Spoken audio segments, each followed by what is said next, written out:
Paano gumawa ng fermented fruit juice?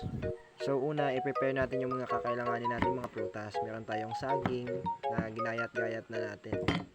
So sa pag-slice ng ating mga prutas, mas maganda yung mga maliliit.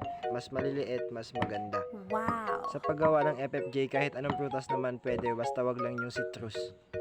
So next ay itong apple. At hiwain lang natin ito ng mas pino pati saging. Kasi gaya ng sabi natin, mas maliliit, mas maganda. Ganyan naman talaga, di ba? So next ay itong pakwan ni Missy. So hiwain ulit natin ng maliliit para mas maganda. Wala na akong masabi kaya mag-ASMR na muna kayo dyan.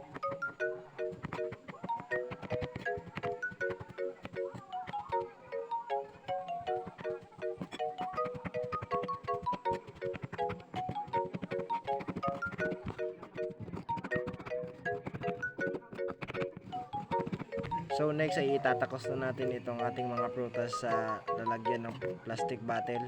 Kahit anong lalagyan, pwede naman baso or kahit anong prepare nyong lalagyan. Pero ako kasi wala akong tamang pag-iisip. So next ay ilagay natin ito sa garapon na ating pag-fermentan. At gagamit din tayo ng molasses dito para mas maganda yung result ng ating fermented fruit juice. So sa gusto mag-avail ng ating molasses, meron tayo niyan sa yellow basket natin, paki-check out na lang. Ang ratio nga pala ng ating mixture ay 1:1. Isang takos ng ating prutas at isang takos naman ng ating molasses. Tapos ibubuhos na natin yung molasses natin sa ating garapon. At dahil paslo ako, itataktak ko pa yan. At di pa tayo dyan nagtatapos dahil kukuha pa talaga ako ng kutsara para kadkadin yung natira. Mahal yung molasses. And syempre hindi mawawala yung ating pagmekos-mekos dyan mga insan.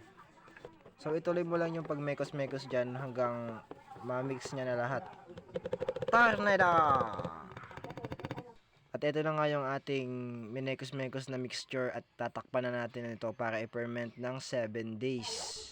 After 7 days, pwede na natin itong gamitin pang spray sa ating halaman. Itabi lang natin ito sa lugar na hindi naaarawan. Bye-bye!